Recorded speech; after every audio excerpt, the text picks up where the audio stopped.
Section 1. You will hear a conversation between Annetta and Charlotte, first-year university students, and Bill, who works for the Student Union Employment Service. First, you have some time to look at questions 1 to 5.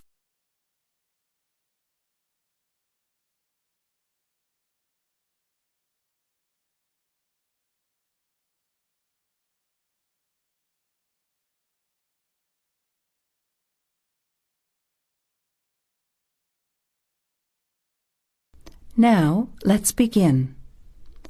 Answer the questions as you listen. You will not hear the recording a second time. Listen carefully to the conversation and answer questions 1 to 5. Hi, Bill. This is my friend Charlotte. She's doing first-year science too. Pleased to meet you, Charlotte. Annetta told me you want some part-time work. Now, I just have to complete your details on the computer. What's your surname? Johnston. With an E? Yes. Johnstone.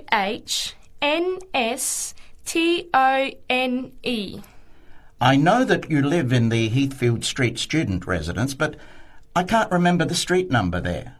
It's 126. 126. Good. And the phone number?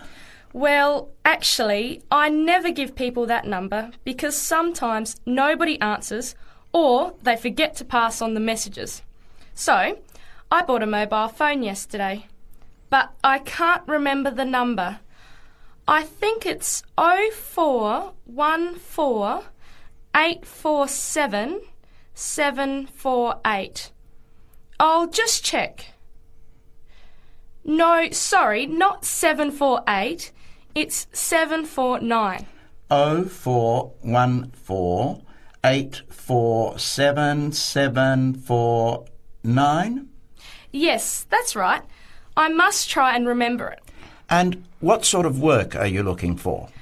Well, anything really, I suppose, though it depends when it is. I'd rather work during the day, if that's possible. How many hours a week were you thinking of? Oh, I'm not sure. Maybe about 10. But I need to keep at least 2 days a week free for study. Do you have any work experience? Not much, though I used to help in my uncle's shop when I was at school. OK. Well, I'll put it in, but we don't usually get shop work. What about gardening? I'd rather not. Everything I touch dies. What other kinds of work are there? Well, there's a lot of demand for house cleaning, fast food preparation and kitchen work and pizza delivery if you've held a driving licence for 12 months. I'm not sure. Can I have a look at the vacancies while you talk to Annetta? You now have some time to look at questions 6 to 11. As you listen to the rest of the conversation, answer questions.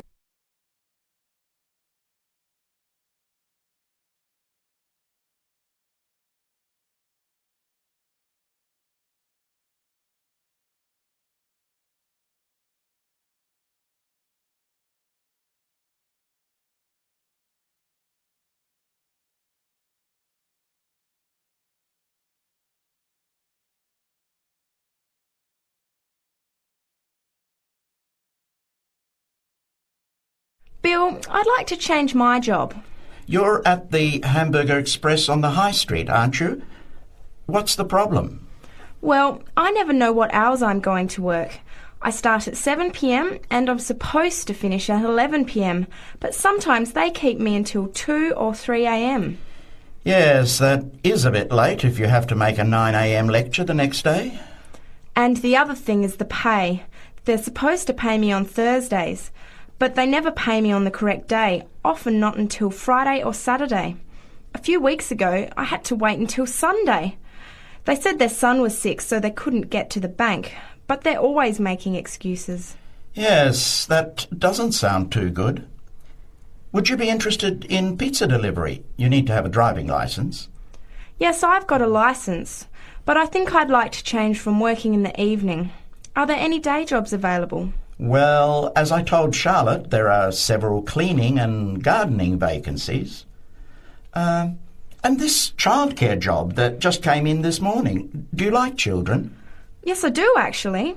What's the job? Let's have a look.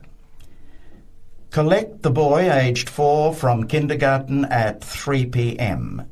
Pick up the other 2 girls who are aged 6 and 9 from the primary school at 3:15. You take them home and look after them. The parents will be home by 7. That sounds quite good. What about the pay? It's the same as you're earning now, 4 hours a day, Monday to Friday, so 20 hours a week. You need to contact Mrs. Alicia Thompson. Her phone number is 91045629, and she lives in Springfield. I've never been to Springfield. I hope I don't get lost. Don't worry. It sounds quite straightforward. Let's have a look at the street directory. The Thompsons live here in Tulip Street, number 252. So you catch the 631 bus, get off here next to the post office in Daisy Terrace. Walk past the post office to the corner, and on the opposite corner is the kindergarten. Then walk down Daffodil Place and cross over to the primary school. Then keep going down Daffodil Place to the corner and turn right into Tulip Street. That is the end of section 1. You have half a minute to check your answers.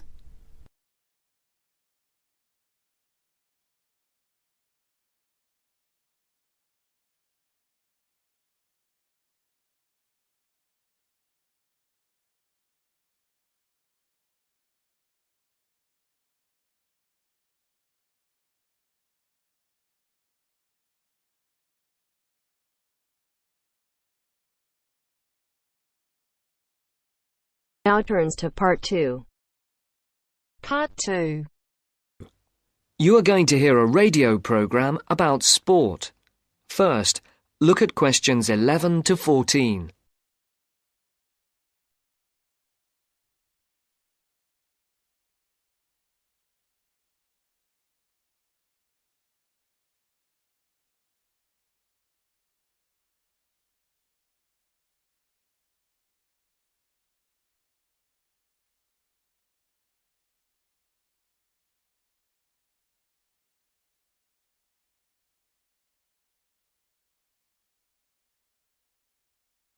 For these questions, listen carefully and circle the correct letters. And now for our Mystery Personality of the Week and your chance to win one of our fabulous prizes. Last week's competition generated a huge response, and the first 5 answers pulled out of the bag will receive £100 worth of sports clothes vouchers. And if you didn't win last week, here's another chance. And this week's prize is even bigger. We're giving away 10 prizes of £250 worth of book, music and clothes vouchers to mark the first anniversary of the show on the air. So get your pens ready to take down the address details. Just write the name of the person you think is our mystery personality and send it to Mystery Draw at the address Marcia will give you in just a second. The address will be repeated at the end of the show for those of you who didn't get it. And so it's over to Marcia, who will tell you a few tantalizing details about our mystery person this week. Thanks, Mike. Well, here goes. Our mystery person this week is a very well-known footballer who plays for a famous club and has also played for his national team. He is very talented and is enormously popular, especially for the part he played in a famous footballing victory. And 2 clues. He hasn't got a famous wife, and he speaks French. If you think you know who it is, then pop the answer on a postcard and send it to Mystery Draw, P.O. Box 5110, London SE1 5LE. That's P.O. Box 5110. And please don't forget to write your name and address too. And now it's back to Mike.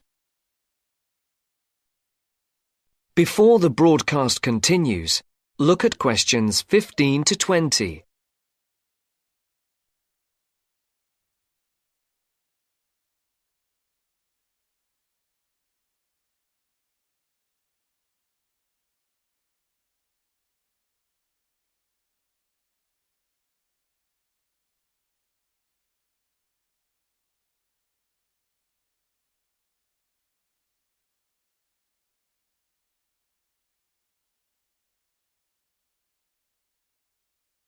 As you listen to the second part of the sports programme, answer questions 15 to 20.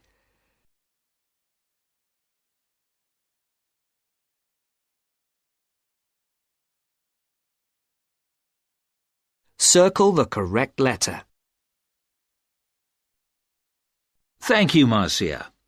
Get those postcards in and make this a bumper anniversary draw. Now, if you remember, last week on the show, we talked to the organiser of a new group set up to help young people up to the age of 20 to get involved in activities like horse riding, tennis, scuba diving, cycling, or any form of sport which involves some kind of expense. John Tebbit, the organiser, rang us to say that the response to his appeal on the show was staggering. A large number of people, both young and old, have offered their services free as volunteers. The whole thing has been overwhelming. John said that they had also had numerous offers of help throughout the country to use facilities free of charge. As if that was not enough, they've received many donations, including several rather large gifts of more than £5,000. On behalf of John Tebbit, and also of those who will benefit from the generous gifts to the Trust, I would like to say thank you. This week, we're going to talk to a very unusual athlete indeed. Patrick, who is 20 years of age, has been wheelchair-bound for the past 5 years after a motorcycle accident left him paralysed from the waist down. This has not stopped this young man from getting out and about. He's an inspiration to all of us. Patrick has excelled in archery, beating the best in the field, so much so that he has won sponsorship from leading sports manufacturers, which has now enabled him to devote more time to perfecting his skills. So I would like to introduce you to Patrick, who is going to tell us what this sponsorship means to him.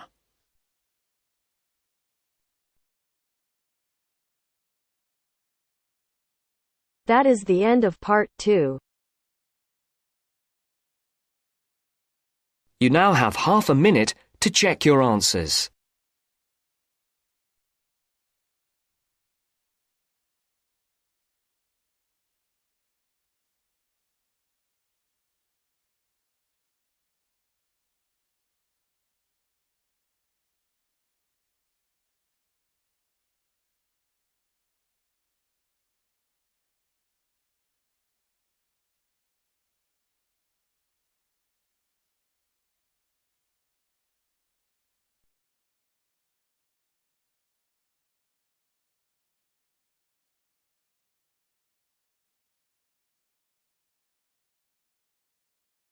Hear a conversation between a research student, Jeremy, and his supervisor. They are talking about the process of having a research project published in a journal. First, you have some time to look at questions 21 to 25.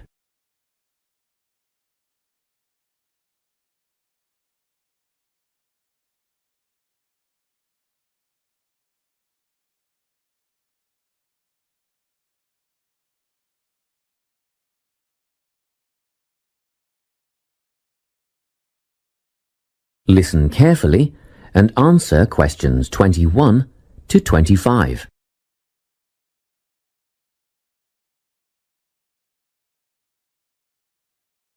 So, you're nearly ready to submit your article to an academic journal, are you? Yes, I think so. I just wanted to go over all the things I need to do before I submit it. And then I wanted to go over the submission process with you. Great. So, firstly, you need to write an abstract. Make sure it's short and concise. Of course. I forgot all about that. And what about key words? Yes, a lot of students overlook this part and just jot down whatever comes to mind. But take some time to make a list of key words that are accurate and relevant. Okay. Another thing. Could you have a look at my article before I submit it? Absolutely. Actually, at least 2 senior staff members should always read through a final draft before submission. Do you mind if I give it to Professor Johnson to have a look at as well? Not at all. I'd be glad to have the feedback. Do you know which journal you want to submit to yet? Not yet. I have a short list of about 3 that I'm interested in. Make that decision soon, because you'll need to adjust your article so that it matches the style guide of the journal you are submitting to. I bet that can take a while. Yes, but after that you are just about ready to submit. One more thing, you'll have to sign the copyright form, just confirming that it's your own work, and then you're good to go. Before you hear the rest of the conversation, you have some time to look at questions 26 to 30.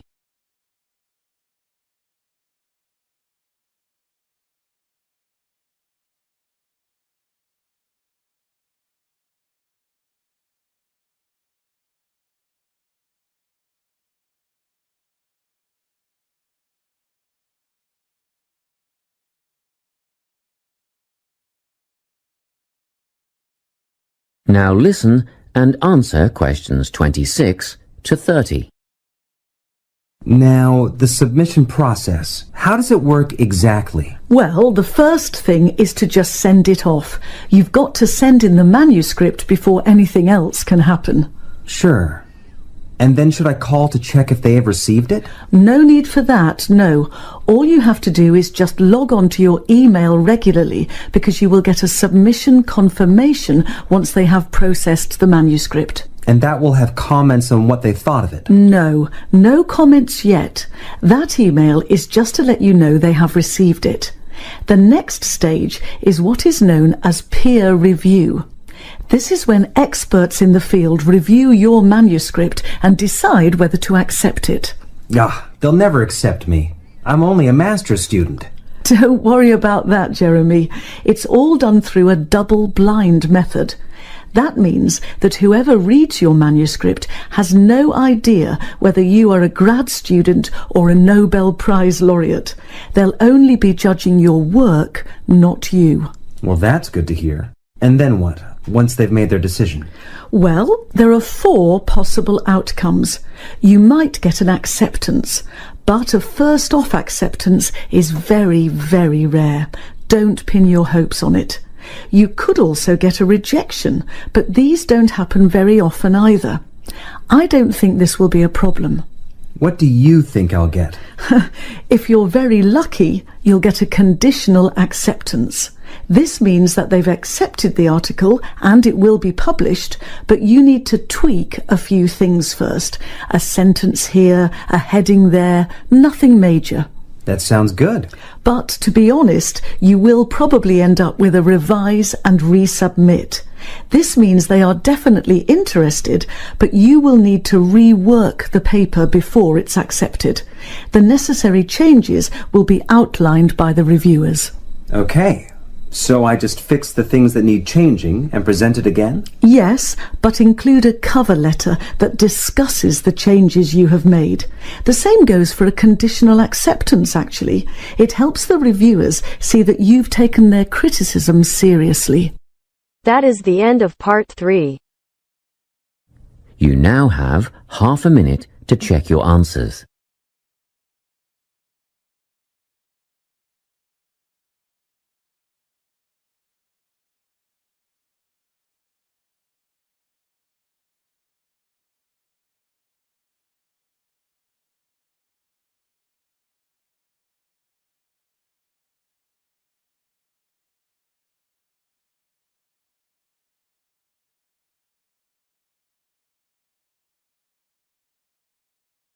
You will hear a media studies tutor giving a lecture about news sources.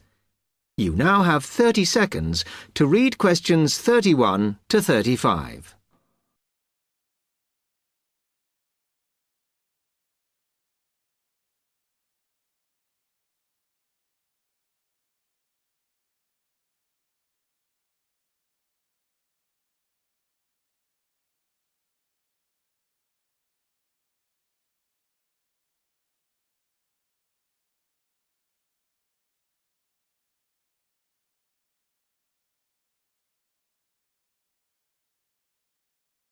Okay, now many of you will have heard about the predicted death of newspapers, as people increasingly access the TV and the Internet for their news. Today, I want to look at the USA, which has very advanced news sources, to see if this is actually true. In the USA, the main news sources without doubt are TV, the Internet, and the press. That is, traditional newspapers.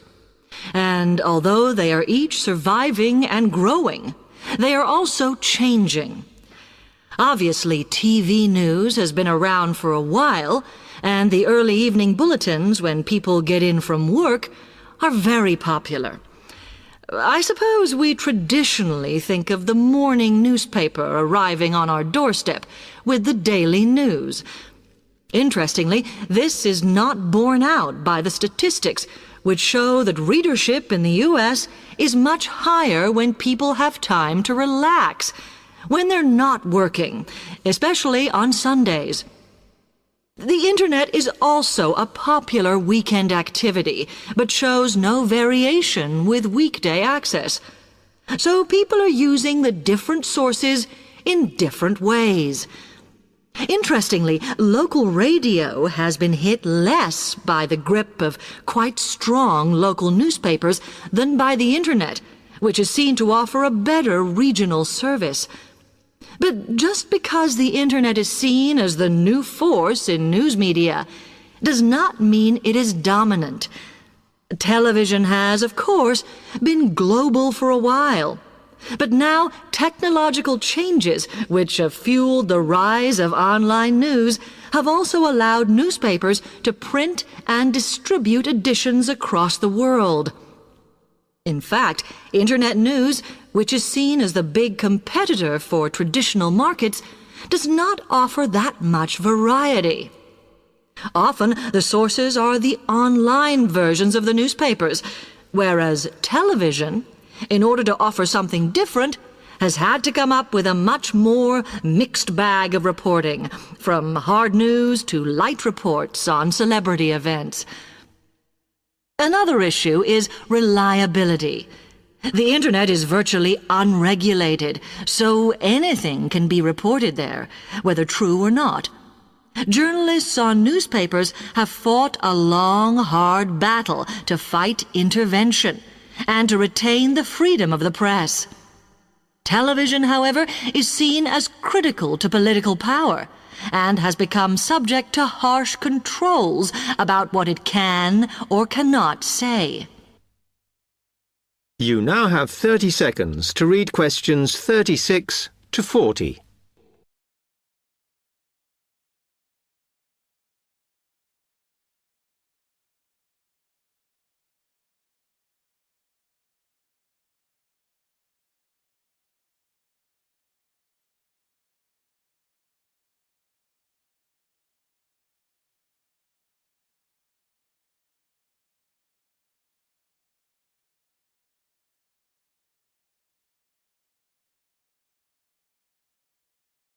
Now, one very critical factor in keeping newspapers alive and well in the USA has been their approach to advertising. Obviously, newspapers are heavily dependent on advertising revenue, and they have become more and more imaginative in what they offer, in order to make sure that advertisers use them and not other news sources. This has meant that, contrary to popular belief, newspapers now have a significantly higher profit margin than the rest of American industry. So, how have they managed to raise advertising revenue in this way? Well, they have put a lot of effort into developing and maintaining a very strong association with the retail trade. And they've come up with a winner. A critical tool in their sales plan has been suggesting that the adverts they run can have vouchers. This has been enormously effective because they have found that not only do more people buy the paper to get the discounts, but also that this inevitably means much higher sales for the clients who advertised. As well as doing this, the newspapers have also introduced aggressive sales campaigns over the last few years. This has resulted in a significant and continuing rise in the number of advertisers prepared to pay the extra for full-page ads. So, what I would like to move on to...